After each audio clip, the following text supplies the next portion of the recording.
دوست هنا كده، بص اللي هيحصل.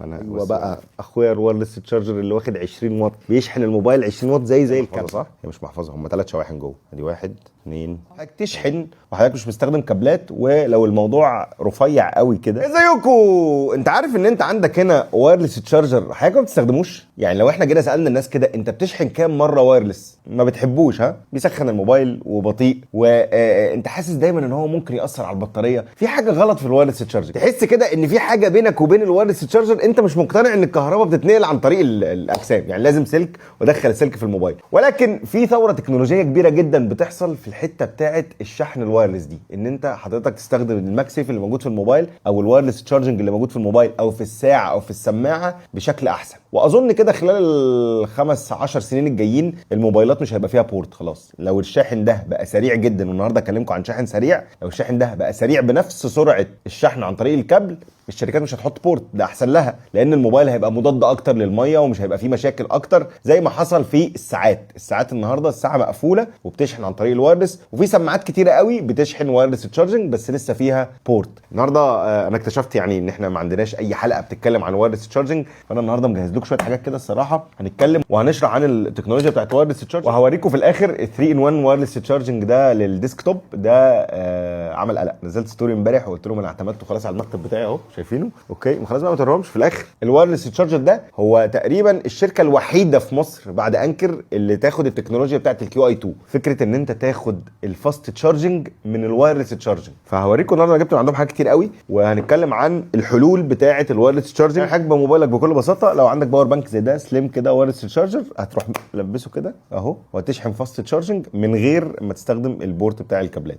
فخلينا نتكلم شويه عن الحلول بتاعه الوايرلس تشارجنج، وايه الحاجات او المنتجات اللي حضرتك ممكن تلاقيها في السوق تستخدم الماكسيف اللي موجود هنا. وحتى لو عندك ساعه او سماعه بيشحنوا وايرلس، هل في حلول لشحن هذه الاجهزه كلها مع بعض وايرلس ولا لا؟ 3 باور بانكس هم بيشتغلوا بالوايرلس تشارجنج، والديسكتوب كيت والبورتابل كيت، دول كلهم بيشتغلوا بتكنولوجي الوايرلس تشارجنج، سواء بقى ماكسيف او سواء كان لو انت بتستخدم سامسونج بتشتغل وايرلس على طول، ولكن باثنين تكنولوجي، الكيو اي 1 والكيو اي 2. وركزوا قوي في موضوع الكيو اي 2 ده، لان انا قلت لكم ماكسيكو هي اول شركه توفر باور بانكس موجود فيها التكنولوجي بتاعت الكيو اي 2 دي، ان حضرتك تقدر تشحن الموبايل بتاعك بشكل سريع. فخلينا نتكلم عن الموضوع. اول حاجه خلينا نتكلم عن الباور بانكس اللي هي بتدعم الماكسيف او الوايرلس تشارجنج. وعاده الماكسيف لما نيجي نتكلم على فكره الماكسيف احنا بنتكلم على ابل اكتر، ويمكن بيجي حلول كمان لفكره ان انت لو معاك موبايل اندرويد وبيشحن وايرلس ومحتاج ان انت تستخدم الماكسيف. الماكسيف ميزته انه بيلزق في الموبايل، يعني ميزته ان الباور بانك والموبايل بيبقوا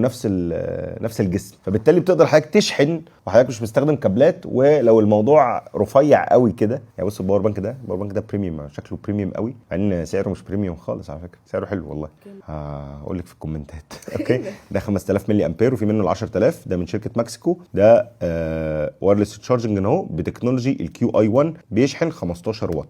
اوكي طيب بص بقى، لو انت مش عايز حاجه ميتال، بص الاوبشن هنا ده دول ماج سيف وايرلس تشارجنج، يعني ده من الجلد، ده باور بانك معمول من الجلد. اوكي ده 5000 ملي امبير، بص شكله على الموبايل عامل ازاي. اوكي 5000 ملي امبير، ولكن اقدر اشحن من هنا، واقدر لو جبت بص السماعه كده اهو وحطيتها هنا هتشحن من ناحيتين، بيشحن الموبايل وبيشحن السماعه في نفس الوقت. فحلول صح، من غير ما استخدم اي كابل، يعني مش لازم اشيل في شنطتي اي كابل من الكابلات. طيب ايه بقى الجامد بقى؟ يعني دول الحاجات عاديه، دول احنا الناس عارفاها وبتاع، هي فكره الدول ان هو بيشحن من قدام ومن ورا، ده هي فكره مبتكره. ولكن ايه الجامد؟ الجامد ان حضرتك تحط تكنولوجي الكيو اي 2 جوه الباور بانكس بتاعتك. ده باور بانك 10000 ملي امبير، ولكن هتلاقوا مكتوب في النص هنا حاجه اسمها كيو اي 2. ايه بقى فكره كيو اي 2 دي؟ ان حضرتك لما تاخد ال 15 واط اللي طالعين من الشاحن توصلهم للموبايل بتاعك 15 واط، مش 7 مش 8. ما هو اللي بيحصل كان ايه في الكيو اي 1 اللي هي الباور بانكس اللي هي دي اللي بتشتغل بتكنولوجي كيو ار 1، انت ليه بتحس ان الموبايل بتاعك بيشحن ببطء؟ لان هو بيحول الطاقه بتاعته من الطاقه المغناطيسيه للطاقه الكهربائيه يشحن بيها البطاريه، فبالتالي بيحصل لوسز في النص. عشان كده انت بتحس ان الشحن الوايرلس دايما بطيء. ولكن لو حضرتك عايز تشحن موبايلك بشحن سريع عن طريق الماكسيف وبقى يعني تستغنى عن الكابلات خالص، حضرتك محتاج الايه؟ الكيو اي 2. لازم في كلمه كيو اي 2 دي تبقى موجوده. بصوا كده هنا الشحن بتاعي، وانا هوريكم دلوقتي تجربه على الموضوع ده اهو. دلوقتي بدا يشحن، ولو احنا سيبناه شويه، احنا بس 15%، لو سيبناه شويه هتلاقيه بقى اصلا. انا قست بقى الفرق ما بين الكيو اي 1 والكيو اي 2 في الديسكتوب بقى تشارجر ده، لان انا وصلت له كابل فيه شاشه بقيس الواط اللي هو بياخده قد ايه. يعني هل هو بياخد فعلا الواط ويوصله فعلا بسرعه؟ هل الموبايل فعلا بيشحن بيشحن من 0 ل 50%، ودي الحته المهمه جدا، ك 15 واط في نص ساعه او ساعه الا ربع او ساعه الا ثلث مثلا، الكيو اي 2 بيعمل كده. اوكي، فده باور بانك زي الباور بانك ده بالظبط، ولكن سعره اغلى لان التكنولوجيا المستخدمه فيه هي كيو اي 2. فلو انت بتدور على السرعه، لو انت بتدور على ان الماك سيف خلاص انا هستعيد عن الكابلات وهستخدم الماك سيف، وعايز نفس السرعه، وعايز الموبايل ما يسخنش، وعايز ما يبقاش فيه لوسز في الطاقه، فانا محتاج اشتغل بالكيو ار 2. نفس الكلام ده على فكره في الكيتس بتاعه الشواحن، يعني دي الشواحن بتاعه البيت مثلا والشواحن بتاعه الترافلنج، هتلاقي في حاجات مكتوب عليها اهو، بس مثلا ده ماكسيكو كده، وهتلاقي في حاجات مكتوب عليها ايه؟ كيو اي 2. ايه بقى الفرق ما بين ده وده؟ انت فاكر ان ده ماك سيف وده ماك سيف؟ لا، ده ماك سيف كيو اي 2، ده بيوصل الباور بتاعك بشكل احسن، ال 15 واط حضرتك بتاخدهم كلهم 15 واط، ولكن هنا بيحصل لوسز وقت ما انت بتشحن. فلو مش فارق معاك قوي السرعه تقدر تشتري حاجات زي كده وسعرها اقل، ولو فارق قوي معاك السرعه دور على التكنولوجي بتاعه الكيو اي 2 من ماكسيكو. اوكي، انا هوريكم الافكار، هم كلهم بيشحنوا يعني هو لو كله نفس التكنولوجي فكله بيشحن، ولكن بقى ده عامل نفسه ثين شويه ان انت تحطه في الشنطه بتاعتك. بص ده اهو، ده شاحن عادي ماك سيف اهو بيلزق على الموبايل. اوكي، ولكن ده لما بفتحه كده اقدر احطه كستاند. اوكي، فدي فكره خلاص، وبيشحن جهاز واحد بس. فانت ممكن تجيب ده لو انت الموبايل بتاعك بس اللي بيشحن عن طريق الماك سيف وما عندكش ساعه ولا سماعه بيشحنوا وايرلس. طب انا بتحرك ومحتاج حاجه تكون معايا، بصوا شايفه ده؟ بس هي محفظه صح؟ هي مش محفظه، هم 3 شواحن جوه، ادي 1 2 3. والله.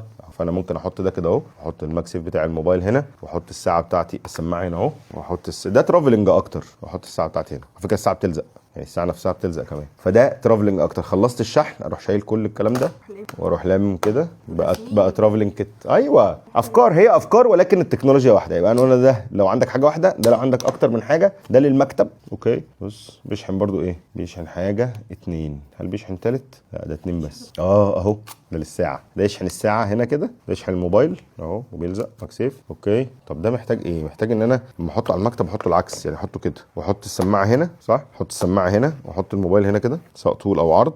لا بس طول اكتر. احط الساعه بتاعتي هنا لو انا اشحنها صح، الساعه بتلزق برضه. فسولوشن حلو للشحن الوايرلس، وفي لمبه هنا سولوشن حلو للشحن الوايرلس للمكاتب.